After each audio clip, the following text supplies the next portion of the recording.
The city was a graveyard of shadows. I should have taken a cab. That was the thought running through my head as I hurried down the dimly lit sidewalk, my breath curling in the freezing air. The wind cut through my coat like a blade, and the distant wail of a siren only made the night feel more dangerous. That's when I saw him.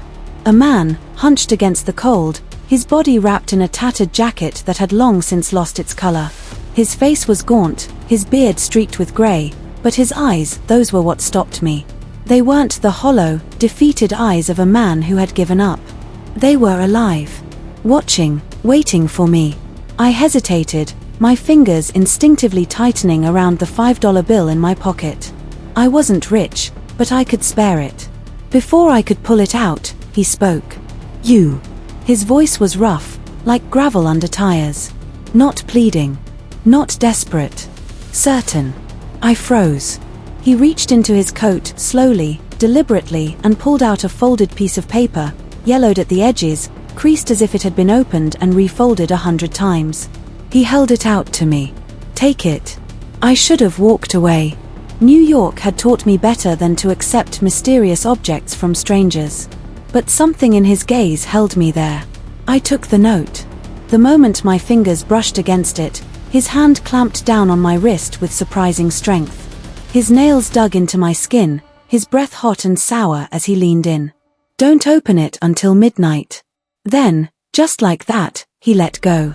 I stood there, stunned, as he turned and shuffled into the shadows of an alley, disappearing like smoke. The note sat in my palm, heavy despite its size. What the hell had just happened? The subway ride home was a blur. Every time the train jolted, my fingers twitched toward my pocket, where the note lay hidden. I kept expecting someone to grab my shoulder, to demand I hand it over. But no one even looked at me. By the time I reached my apartment, my nerves were frayed. I locked the door behind me, double-checked the deadbolt, and finally pulled out the note. It was just a slip of paper. Nothing special. "Just open it." But the man's words echoed in my head. "Don't open it until midnight." I glanced at the clock. 10:47 p.m. I could wait. I set the note on the kitchen table and poured myself a drink, trying to shake the unease crawling up my spine. Then, bang, a gunshot. Close. Too close. I dropped my glass, the shatter lost beneath the pounding of my heart. I rushed to the window, yanking the blinds aside just in time to see a dark figure sprinting down the street. And there, sprawled on the sidewalk, motionless, the homeless man. Blood pooled beneath him, black in the dim streetlight. My stomach lurched. Someone had just killed him, and I had the last thing he ever gave to anyone. The police arrived quickly. Lights flashed. Questions were asked. "Did you see anything?" "No." "Did you know the victim?" "No." A lie. I didn't know him, but I had his note. And something told me that if I mentioned it, I'd end up just like him, bleeding out on the sidewalk. They left eventually, taking the body with them. The street was quiet again. I watched the clock. 11:58 p.m. 2 minutes. My fingers trembled as I picked up the note. 11:59. I unfolded it.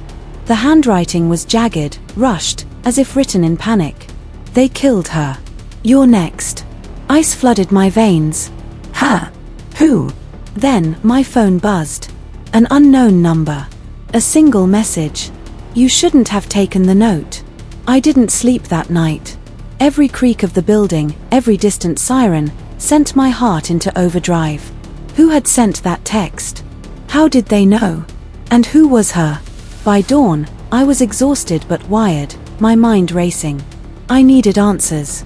I started with the only clue I had, the homeless man. A quick search of local news turned up nothing. No name, no history. Just another John Doe in a city full of them. But then I remembered something. The alley where he'd disappeared. I went back, my pulse thundering in my ears. The police tape was already gone, the blood washed away by the morning rain.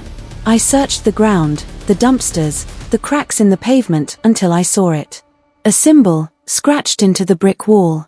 A circle with a line through it. I'd seen it before. On my sister's notebook, the week before she died. My sister, Emily, had been killed in a hit-and-run 2 years ago. Or so I'd been told. But what if it wasn't an accident? I dug through her old things, my hands shaking as I found her journal. Page after page of frantic writing. They're watching me. I shouldn't have taken the files. If something happens to me, find Daniel. Daniel. The homeless man. I kept reading. Then I found it. A name. Vesper Corporation. And a list of dates. The last one was the day she died. Vesper Corporation. A pharmaceutical giant. On the surface, pristine. Beneath, something darker. I hacked into Emily's old work files, she'd been a researcher there, and found it, a hidden folder. Clinical trial reports. Patients who had died. Covered up. Emily had discovered it. And they'd killed her for it. Now they knew I had the note. Now they were coming for me. They found me, of course. Men in black suits, with cold eyes and silenced guns. I ran. But not before sending the files to every major news outlet. Not before exposing the truth. The last thing I saw before the bullet hit was the symbol, the circle with the line. Emily's symbol. The mark of the forgotten. The mark of those who knew too much. I woke up in a hospital. Alive. The news was on. Vesper Corporation CEO arrested. Trials reopened. Justice. But as I turned my head, I saw it on the windowsill. A note. Folded. Waiting. The truth doesn't set you free. It just gives you a fighting chance.